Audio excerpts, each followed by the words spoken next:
Séminaire des ODDH lors de la conférence de presse du 23 février 2015.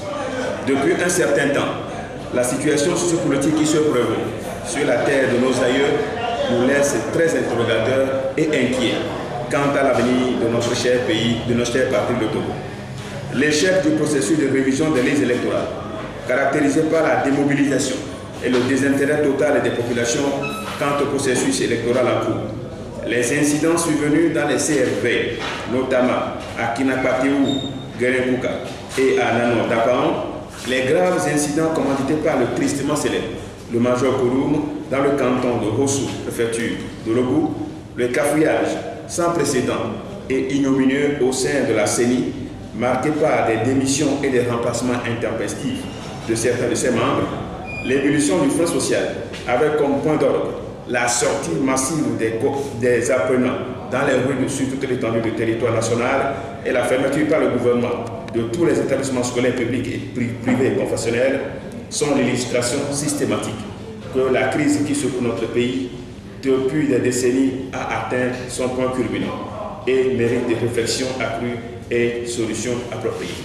La classe dirigeante du pouvoir LPT-Munir, ayant exposé aux yeux de l'opinion nationale et internationale toute son incapacité réelle à apporter un soutien réfléchi, idoine et définitif à cette crise, voudrait en ce jour faire les observations suivantes.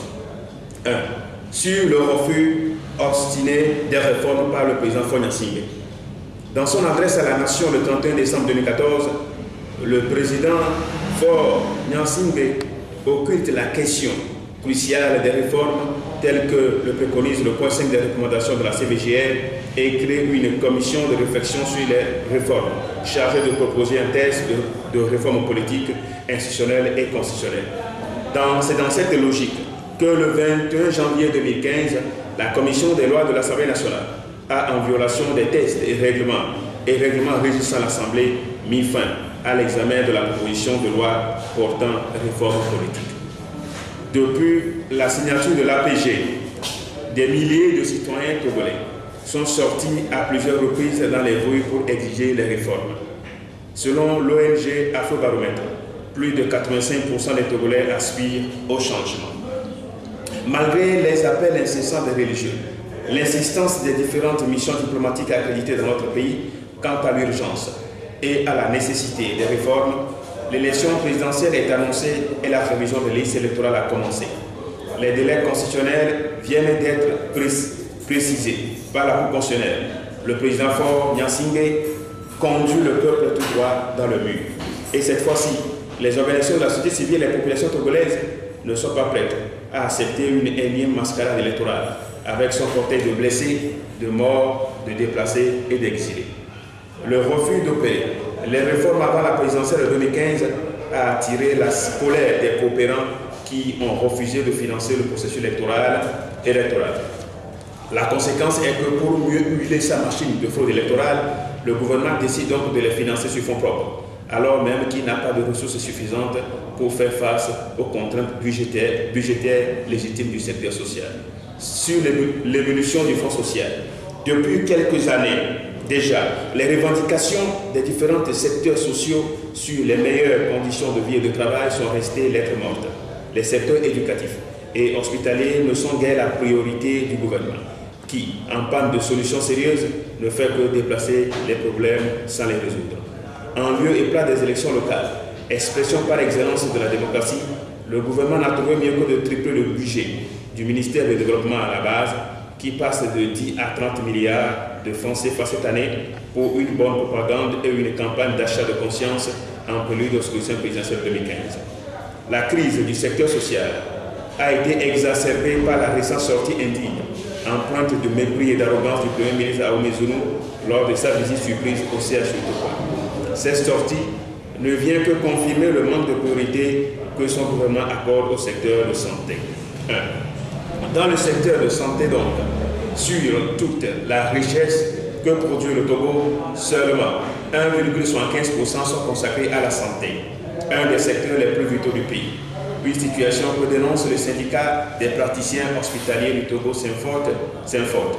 Pour ce syndicat, la santé ne rentre pas dans les priorités du gouvernement. Les conditions de travail sont exécrables. Le scanner du CHU Sylvanus Sorupio n'a travaillé que pendant 6 mois en 2013, 4 mois en 2014. En 2015, il est toujours en attente de réparation. À Kara, le scanner est inexistant. Celui du CHR Lomé Commune n'a jamais fonctionné depuis son inauguration en grande pompe en 2010 par le chef de l'État. C'est ahurissant. À tout ceci viennent s'ajouter les infrastructures qui sont dans un état de délabrement avancé. 2. Dans le secteur éducatif, ce mardi 17 février 2015, le mouvement revendicatif appelé par les syndicats de la fonction publique a connu un nouveau développement avec le déferlement des enfants, des élèves dans les rues de certaines villes de l'intérieur du pays et certains quartiers de Lomé, la capitale, pour exiger le retour de leurs enseignants dont ils soutiennent la satisfaction des justes revendications afin qu'ils puissent reprendre les cours. Dans la foulée de ce mouvement social, le gouvernement a ordonné la fermeture des établissements scolaires le mardi 17 février 2015 jusqu'à nouvel ordre et fait peser sur les premiers responsables de la STT de réelles et sérieuses menaces d'arrestation, voire d'atteinte à leur intégrité physique. La synergie des ODH apporte son soutien inconditionnel et indéfectible aux travailleurs togolais, à leurs responsables et demande au gouvernement de trouver une solution rapide et idoine aux problèmes des travailleurs ainsi que la cessation immédiate de toutes les menaces à l'encontre des dirigeants de la STT. Elle fustige cette attitude du gouvernement togolais qui consiste à fuir toujours ses responsabilités face aux revendications sociales et à opter pour des solutions viles et basses telles que les intimidations, les menaces et la répression. Le lâche assassinat des élèves Arsène Guerno Sinanda et Douti Sinaleng est encore frais et douloureux dans nos mémoires. 3. Sur le mépris affiché à l'égard de la communauté internationale. Lors du dernier sommet de la francophonie tenu à Dakar, au Sénégal, le président français François Hollande a demandé aux dirigeants africains de ne plus chercher à se maintenir et à s'accrocher au pouvoir. Le dernier sommet de l'Union africaine a fait résonner les mêmes échos. Le secrétaire général des Nations Unies, M. Ban Ki-moon, s'est presque prononcé sur la situation togolaise en ces termes. Les échappatoires que l'on trouve dans certaines législations ne devaient pas être utilisés pour s'éterniser au pouvoir. Le peuple burkinabé a empêché le président Blaise Compaoré de sauter le verrou constitutionnel pour obtenir un bail illimité du pouvoir. Son entêtement conduira à sa démission avant la fin de son mandat prévu pour novembre 2015. Sous ces appels également, les présidents Paul Kagame du Rwanda et Joseph Kabila de la RDC ont clairement renoncé à briguer un troisième mandat après les soulèvements populaires. Mais le homologue togolais, président Faure Gnassingbé, n'a que faire des incessants cris et appels de son peuple et de la communauté internationale. Après les 38 années de son père et ses 10 années déjà passées à la tête du Togo, et marquées par la confiscation des libertés et le pillage systématique des richesses nationales, M. Faure Gnassingbé veut encore à tout prix s'y accrocher. Au plan national, le contexte n'a pas évolué depuis 2005. Les bourreaux de 2005 sont encore là. Le major Kouloum, dont le nom a été cité dans le rapport des Nations Unies, s'est déjà essayé dans son opus natal, et ce sous les yeux impuissants du ministre de l'administration territoriale et du préfet de l'eau. Ceux qui confisquent les procès-verbaux électoraux et empêchent l'opposition de faire sa compilation de résultats sont toujours là. Les falsificateurs du rapport de la CNDH sur les actes de torture sont toujours là. La clarification demandée par l'Union européenne au gouvernement togolais n'a jamais été apportée. Ceux qui ont incendié les grands marchés de Kara et de Lomé dans l'unique dessein d'embastiller les opposants et les défenseurs des droits de l'homme pour aménager devant eux un boulevard électoral sont toujours là. La minorité qui s'accapare des richesses du pays et dont le chef de l'État fait mention le 26 avril 2012 opère toujours en toute impunité, prête à confisquer à elle seule toute l'administration de la fonction publique togolaise et son matériel pour la campagne du parti au pouvoir. Nos prisons sont encore jonchées de prisonniers politiques et le président Faure Gnassingbé et son gouvernement foulent allègrement à pied les décisions des instances et juridictions internationales ordonnant leur libération sans attendre. La liste est encore longue. Dans une logique électorale sans réforme et adhère à toute initiative destinée à obtenir ces réformes avant la présidentielle de 2015. 2. Les ODDH prennent à témoin le peuple togolais, les leaders communautaires, les partis politiques, tant du pouvoir que de l'opposition, et disent à la communauté internationale qu'elles pensent toujours aux victimes de 2015, qu'elles sont fatiguées de compter les morts après chaque élection. qu'elles sont fatiguées à chaque fois de traverser les frontières après les élections pour aller demander à leurs frères et sœurs de revenir au bercail.